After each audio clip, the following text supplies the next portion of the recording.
Queridos, eu na semana passada aqui falei uma palavra sobre o poder do não. E nós falamos muito sobre a importância de dizer não também. De saber quando dizer não. De ter a habilidade do não. Isso não quer dizer que para tudo na vida nós temos que dizer não. Porque algumas vezes nós precisaremos dizer sim. E algumas vezes nós precisamos dizer um sim para nós mesmos. E ter a habilidade de dizer não para as nossas dúvidas. Dizer não para coisas que nos roubam da presença de Deus. Assim como disse o texto aqui, peça com fé. E não duvide de nada. Porque o que duvida é semelhante à onda do mar. Porque essa onda do mar, ela vai, ela volta, ela é agitada pelos ventos, ela é agitada pela maré, enfim. E aqui Tiago traz uma ideia de que nós precisamos ser mais firmes. E estudando um pouquinho sobre a firmeza, estudando um pouquinho sobre dúvida, sobre fé, existe dentro da nossa, principalmente dentro da nossa língua portuguesa, duas palavrinhas pequeninas que mudam tudo a respeito de fé e a respeito de dúvida. Apesar de fé ser tão pequenino, a gente diz fé, é um monossílabo, né? Fé, pequeno, mas que tem poder de mover montanhas, fé. Mas a fé, ela pode ser incentivada, ou ela pode ser posta em dúvida, e tudo isso muitas vezes, por pequenas palavrinhas ou até letrinhas que nós colocamos diante daquilo que nós queremos. Olha só, nós vamos ler na Bíblia, certa vez, os homens dizendo, principalmente Josué e Calebe, falando para o povo, incentivando o povo de Israel numa conquista que eles tinham, e eles disseram algo semelhante a isso: se o Senhor se agradar de nós, Ele nos dará a terra. Veja, ele não está colocando isso como dúvida, mas como incentivo.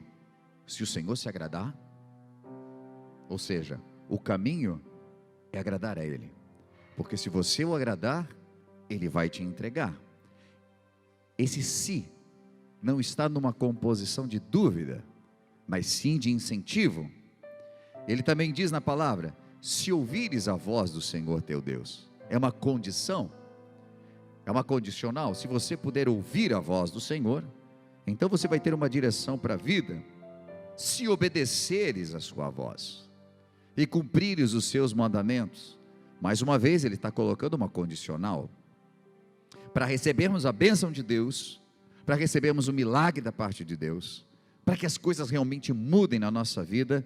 Nós sempre temos opções. Deus não nos obriga a nada, Ele nos dá condições de decidir, e isso é um presente, é o livre-arbítrio que nós temos.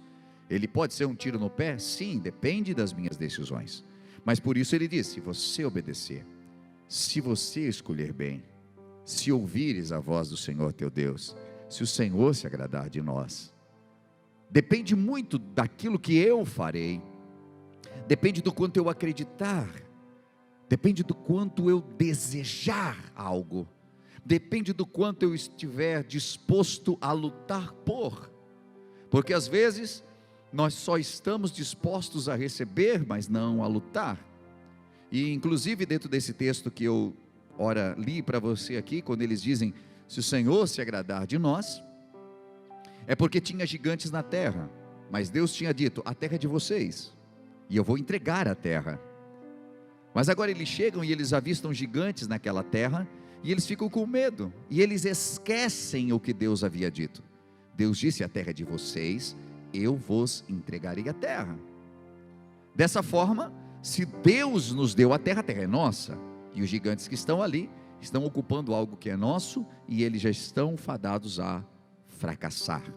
Todavia, o que estava diante dos olhos foi muito mais forte do que a palavra que deveria estar no coração. Se a palavra de Deus estiver no seu coração, diante da adversidade, ela será acionada. No momento em que você está diante de uma tribulação, Deus, pelo Espírito Santo, aciona algumas palavras dentro de você. E essas palavras te fazem lembrar num culto de quarta, de um culto de domingo, no momento em que você leu na sua casa um texto, e esse texto te fortalece, dizendo: não, você vai vencer. Mas se ouvires a voz do Senhor, se você ler, se você entender, se você buscar, são condicionais. Nós não estamos no campo da dúvida ainda, mas nós vamos para o campo da dúvida quando nós pegamos uma pequena letra e nós colocamos na frente dessa condicional se. E quando nós colocamos e se, aí os problemas começam a aparecer. E se não der certo? E se o gigante acaba com a gente? E se nós não conseguimos vencer eles? E se acontecer o pior? E se Deus não me responder? E se Deus não resolver o meu problema? E se a pessoa for lá e disser não para mim?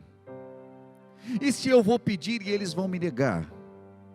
E quando nós começamos a colocar e se, diante de todas as frases que nós poderíamos ter, o que acontece é que nós entramos no campo da dúvida. E a fé, ela tem uma inimiga declarada, e a inimiga da fé é a dúvida. A palavra dúvida, no grego, ela é diacrino, e o significado dela é separar dois elementos. Aquilo que separa componentes, aquilo que separa valores, ela também sugere algo como hesitação e medo. Veja que a palavra dúvida, na sua etimologia, ela é carregada de medo, aquilo que gera conflito, porque quando entra dúvida, eu estava confiante, eu estava indo confiante, com fé, mas daqui a pouco a dúvida entrou, e quando a dúvida vem, ela separa as coisas, e dentro dessa separação eu começo a pensar: rapaz, e se não der certo? Tá, eu estou indo na igreja, mas e se hoje eu não acontecer o que eu tanto espero que aconteça? Eu vou lá pedir perdão, e se a pessoa não me perdoar? A dúvida vem, ela gera um conflito, ela te quebra, e é por isso que o apóstolo Tiago compara o coração duvidoso a essas ondas do mar levadas pelo vento. E por mais que nos dias de hoje, dentro do campo principalmente da filosofia, a dúvida, ela é o princípio da sabedoria, nós olhamos para a teologia, o estudo da palavra, e nós vamos aprender que o princípio da sabedoria é o temor do Senhor. Olha a diferença das duas coisas. Salomão nos ensina que o princípio da sabedoria é o temor ao Senhor, é você acreditar no Senhor, é você temer, não no sentido de ter medo dele, mas de acreditar nele, de confiar nele e de respeitá-lo. Se ele é a própria verdade, acredite, vai dar certo. Porque se ele disse, ele vela por sua palavra. Todavia, a filosofia, ela coloca que o princípio da sabedoria é duvidar. E ela estabelece métodos que nos conduzem a isso. Através das perguntas, nós chegamos às respostas. Então Descartes, que é o criador dessa dúvida metódica, ele sugere duvidarmos de tudo, até que a gente chegue à certeza das coisas. E daí vai partir o pensamento ou a frase que muitos conhecem, chamada penso, então logo existo. O ato de pensar aqui muito mais se assemelha ao duvido, então eu penso, então eu existo. Eu faço perguntas, eu não aceito as coisas simplesmente como elas são. E em partes é óbvio que isso é bom, que você questione. Nós vemos que os cristãos, eles no princípio usavam sempre a palavra, e eles estavam portando ela, trazendo para as reuniões, para que eles pudessem confrontar com aquilo que havia sido pregado, e não por uma questão de dúvida, mas por uma questão de aprendizado, de solidificação da palavra no seu coração. Não é simplesmente você pegar a palavra e dizer é isso e acabou, é você entender. E quando nós confrontamos ciência com fé, o que a ciência muitas vezes aponta é que a fé é burra, de que a fé ela não precisa de uma lógica. E obviamente que se nós formos colocar em laboratório coisas que a fé nos traz, não podem ser comprovadas, ou seja, elas não podem ser repetidas, porque elas vêm pela fé. Nós não conseguimos explicar um milagre, isso não quer dizer que ele não aconteça. Pelo fato de nós não pegarmos o vento, não significa que ele não haja, e nós vemos pelo que ele faz, pelos efeitos dele. Inclusive tivemos nessa manhã de hoje alguns relatos do que o vento fez por onde passou. Alguém o viu? Não, mas o sentiu e viu seus efeitos. Assim também é quando Deus age na vida de alguém. Mas diferente do vento, não traz destruição, mas traz salvação, traz milagres e traz renovação de vida quando Ele passa. E quando Ele passa nas nossas vidas, existe um antes e depois, porque tudo aquilo que não pode estar em nós, sai, é arrastado de nós, mas tudo aquilo que precisa permanecer ou precisa vir a acontecer, nós vemos pelo efeito de Deus. Então a fé e a dúvida, elas estão sim em lados opostos, e o pensar, ele sempre busca como base aquilo que é concreto, mas quando eu busco aquilo que é concreto, eu minimizo Deus, e o mundo está buscando simplesmente coisas lógicas, não mais o sobrenatural. E na sua busca por coisas lógicas, e por sua busca por coisas que sejam concretas, estão cada vez mais afastando-se de Deus, mas também afastando-se da própria lógica que tanto buscam. Porque quando nós colocamos, e uma coisa muito simples aqui, colocamos uma teoria, porque não é uma lei, mas uma teoria do Big Bang, de como tudo nasceu, de como tudo veio a acontecer, e nós colocamos a doutrina criacionista, porque assim nós cremos, mas ok que para o mundo seja uma teoria. O que é mais fácil acreditar? De que um Deus todo-poderoso veio e nos fez, e nos criou, e esse espetáculo da vida que nós vivemos, o espetáculo do ser, o espetáculo dos órgãos teus internos que trabalham todos eles em sinergia para que você esteja vivo, de que tudo isso veio do desenho de alguém que é sapiente, de alguém que é sábio, de alguém que é maravilhoso e que nos construiu, ou de que houve uma explosão e devido aos milhares e milhões de anos que se passaram, nós nos constituímos assim como nós somos hoje. Você precisa ter muito mais fé para acreditar nessa teoria do que acreditar em Deus. Na busca louca do homem para provar a inexistência de Deus, eles começam a criar coisas que precisamos ter fé e muita fé para conseguir acreditar neles. Alguém já disse que é como se colocassem vários ingredientes para fazer um bolo dentro de um armário de cozinha e explodisse a cozinha. E quando você chegasse lá para ver o que aconteceu, houvesse um bolo em cima do restante da mesa, e ali estava construído então uma teoria perfeita de que sim, de uma explosão pode acontecer aquilo que dizem que aconteceu. Eu, com certeza, acredito na Bíblia Sagrada, na fé, e não apenas porque diz a Bíblia, mas porque tenho vivido ela todos os dias. As pessoas dizem, Deus não existe, enquanto outras estão dizendo, existe sim, porque eu conversei com Ele hoje pela manhã, quando eu acordei. Quem é você em tudo isso? É alguém que sabe que Deus existe, ou alguém que ainda está em busca de algo, sendo levado pelos lados, como a onda do mar, não conseguindo acreditar em nada, ora às vezes acredita e ora não acredita, e quando as coisas apertam e não tem mais para onde fugir, então acredita em Deus, e quando as coisas estão bem, começa a duvidar de tudo aquilo que um dia Ele fez. A dúvida é tão terrível, porque ela não tem necessidade de você ver para crer. As pessoas dizem que sim, não, eu preciso ver para crer, se eu ver, então eu vou crer. Mas se nós fizermos uma entrevista com várias pessoas que já estiveram na igreja, pessoas que viram milagres, pessoas que presenciaram milagres, e que hoje estão afastadas dos caminhos do Senhor, você vai ter a surpresa de que essas pessoas em algum momento começaram a duvidar, mesmo diante daquilo que seus olhos viram. Começaram a dizer, não sei, aquela vez eu até acreditei, mas vai que de repente era alguma coisa que a gente não sabe explicar. Porque a dúvida ela é tão terrível que ela contamina até a fé, se você permitir. A cada semana nós estamos falando de fé. A cada semana nós estamos pregando uma palavra. A cada semana nós estamos mostrando caminhos para você.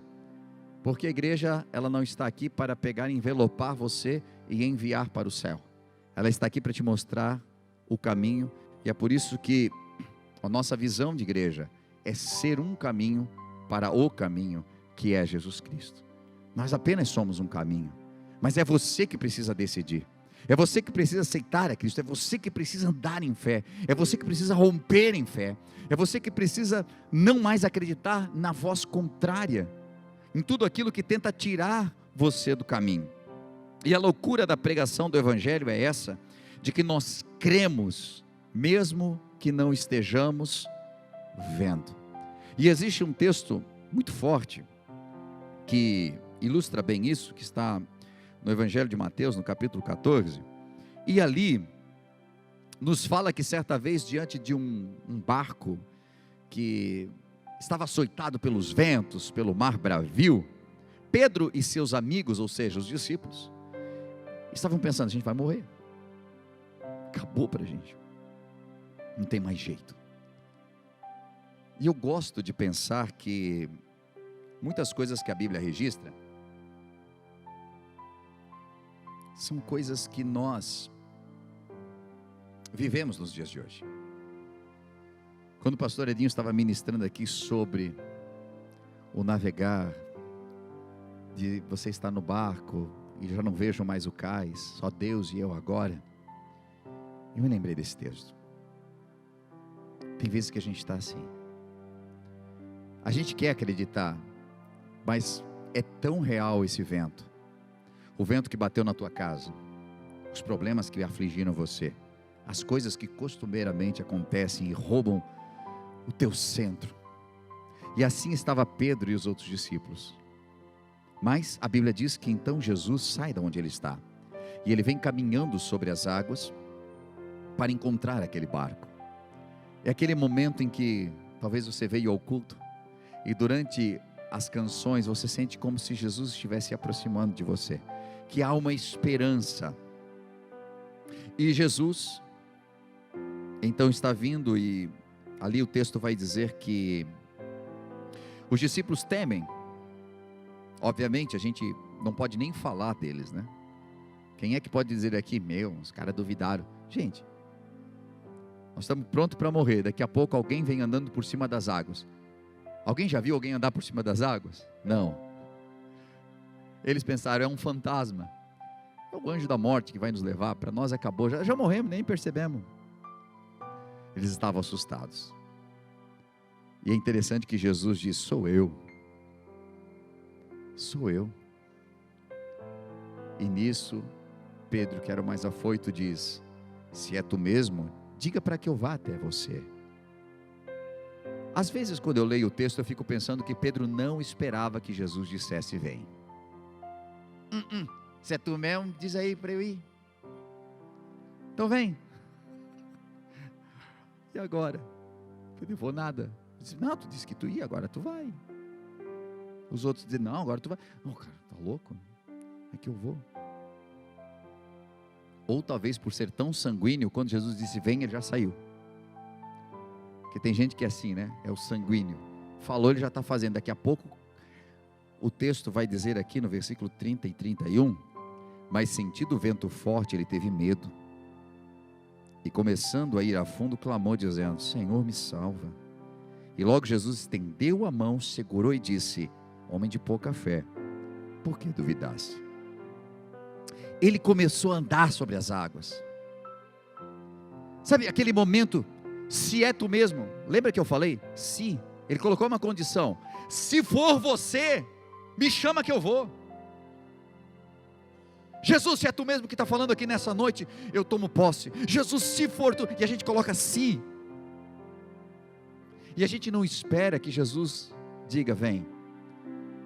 A gente não espera às vezes que Jesus diga assim para nós: vai lá amanhã. É naquela empresa? Vai lá amanhã. Ah, é para consertar com a família? Vai lá. É para pedir, vai lá. A gente não espera. A gente não, porque se Deus falar comigo, e aí você veio para a igreja e Deus falou.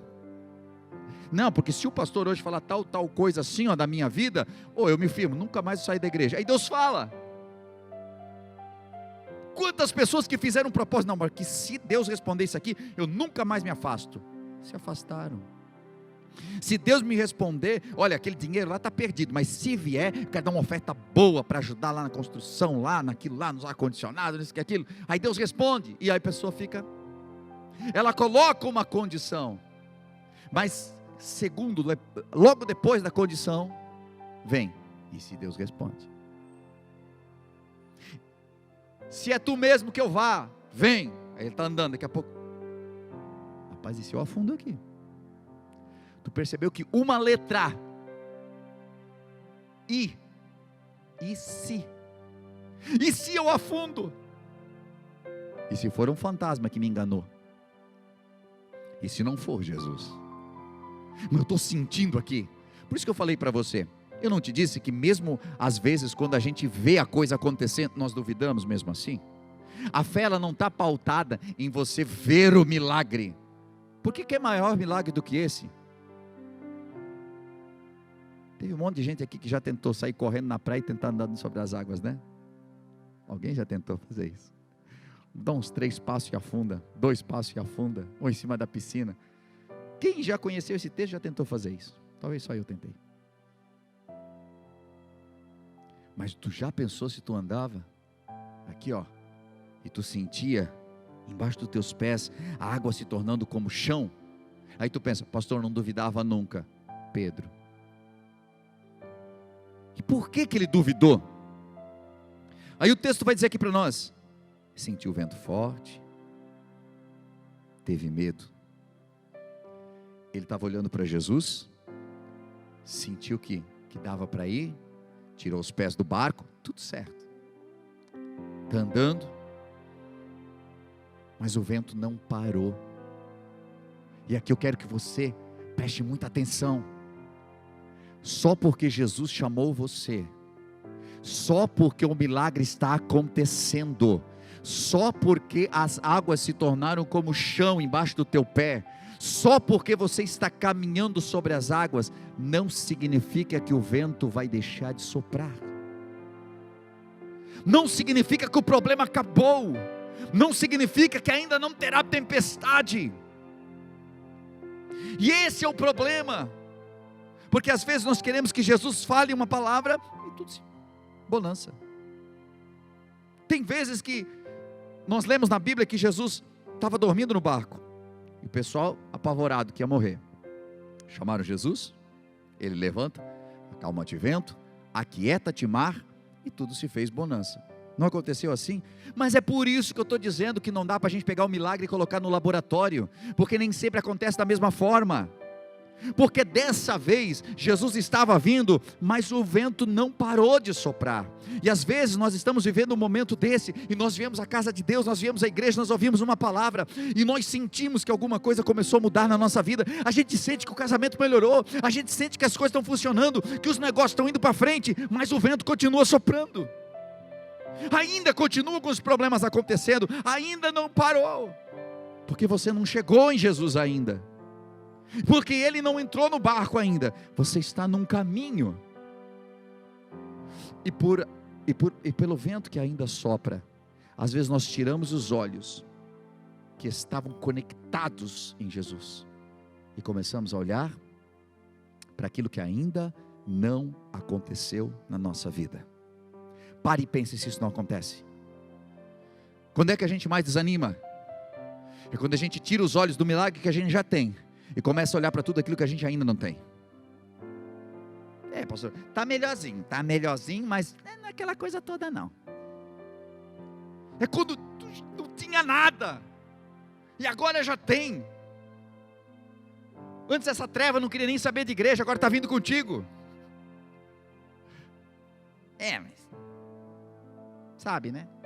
Tem um monte de coisa, mas já começou a acontecer. Se ele for para a igreja, se ela for para a igreja comigo, aí eu já estou feliz. Aí começa, mas e se não mudar? Tu percebeu? A gente coloca uma condicional, aí Deus vai na nossa condicional e começa a responder. A gente coloca o E na frente e começa, mas e se? E se não muda? E se continuar desse jeito? E se? Porque temos medo do não. Temos medo das negativas da vida. Temos medo de que as coisas nunca vão acontecer por completo em nós. Talvez muito disso esteja relacionado à nossa própria educação. Nós já fomos educados a temermos tudo, a não acreditar em ninguém e em nada. Tem gente que estufa o peito e diz, não acredito nem em mim, e acha que é bonito. Não, você precisa acreditar, porque a fé, a base da fé é crer. E como nós podemos ler no texto de Hebreus, a fé é o firme fundamento das coisas que se esperam e a prova das coisas que não se veem. E às vezes nós ficamos muito naquele negócio assim, vamos tentar, né? O não a gente já tem. Então, tu percebe que isso não é incentivo para ninguém? Porque quando eu assumo que o não eu já tenho, eu já vivo uma vida ruim, né? Porque eu já tenho um não de todo mundo. Eu já tenho um não de Deus. Eu vou orar, né? Quer dizer assim, eu vou orar pela minha família, mas eu vou orar por os meus negócios, mas o não a gente já tem de Deus, né? Que ó o jeito que está. Mas vamos orar. Nós não estamos indo com fé. Nós já estamos indo diante de um problema que nós já estabelecemos, pelo menos na nossa mente. Porque nós achamos que o não já existe para nós. E entendemos que a vida é um grande não. Eu não posso, eu não devo, eu não consigo. E vai que dizem não. E vai que me negam. E vai que eu não consiga. E se essa pessoa não me ajuda? E se? E se? E se? E se? E nós nunca paramos para pensar que quando a vida está dizendo não para nós, nunca está subentendido. Sempre está muito claro. Está claro. Quando Deus pegou e colocou o homem no jardim do Éden, o que não podia fazer, ele disse. E ele não precisou ficar enumerando tudo aquilo que precisava fazer, ou que ele podia fazer. Pensa, todas as árvores do jardim. Deus não chegou com a dança, vamos dar uma passeada? Essa pode, essa pode, essa pode, essa pode, essa pode, essa pode. Essa aqui é a única que não pode, tá bom? Essa é a única que não pode. Essa pode, essa pode. É ridículo, né? Mas às vezes nós encaramos a vida dessa forma. O que não, Deus diz que não. Deus diz que não.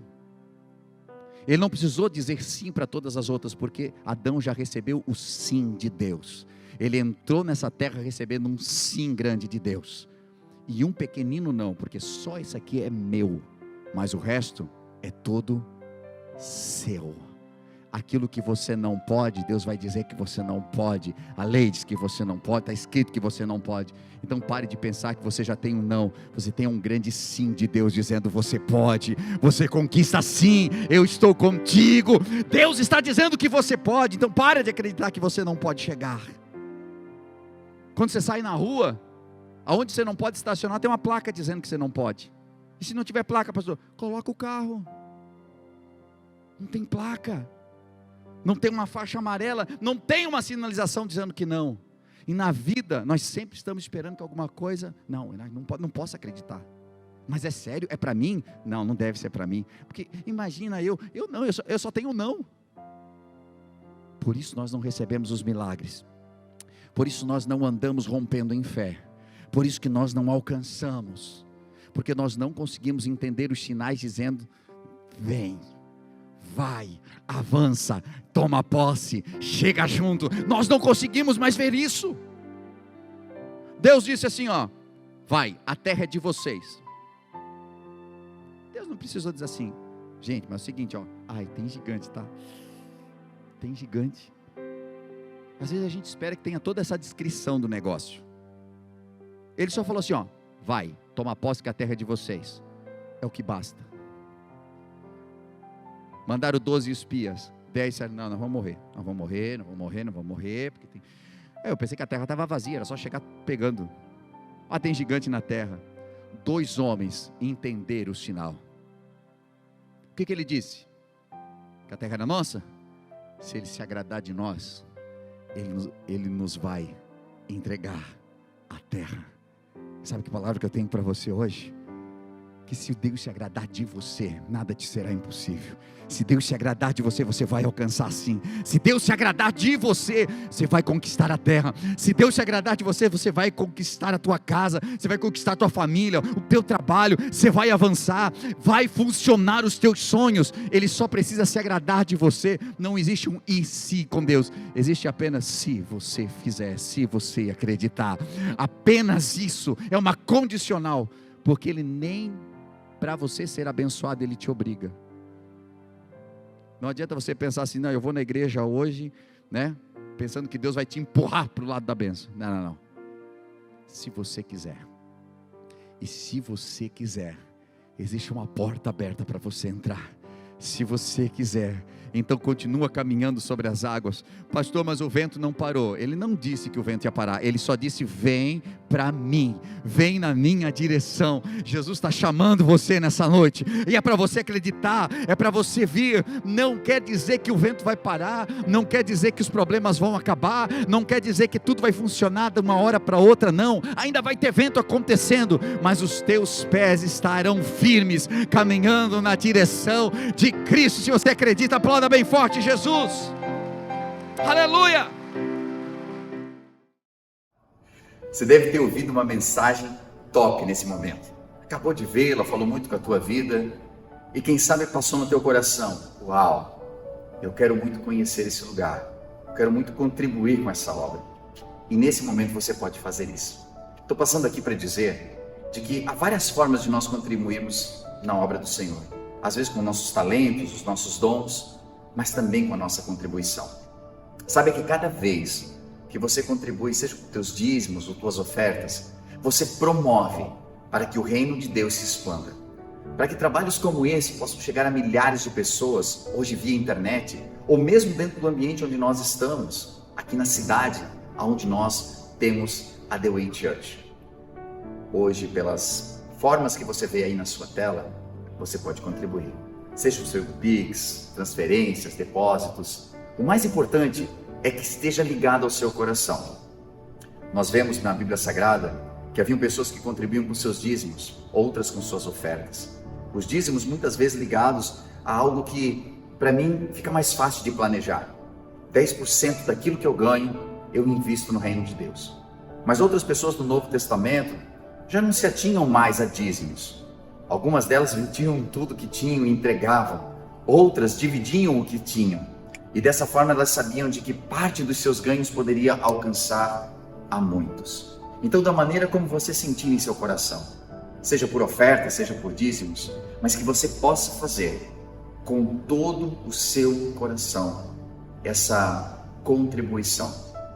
E saiba, dentro do seu coração, de que cada vez que você estende a mão para que a obra de Deus continue evoluindo, crescendo e se ampliando, as mãos de Deus se estendem sobre você também. Não como um ato de cobrança ou negociação, mas porque Deus é fiel e nunca fica devendo nada para ninguém. Por isso eu convido você a fazer parte desse ministério, dessa obra, com as suas contribuições. E isso fará com que a gente continue ajudando tantas famílias que cada semana são restauradas, que nos procuram em busca de algo que não encontraram em mais nenhum lugar, às vezes sem esperança. E essa esperança não é levada apenas por nós, mas é levada por você, através do seu amor. Então, convido você a fazer segundo aquilo que o Senhor colocar no seu coração de fazer, e com certeza abençoará a muitos. Que Deus abençoe sua vida, continue nos acompanhando pelos canais, que eu tenho certeza que é só o começo do que Deus ainda fará em sua vida e em sua família.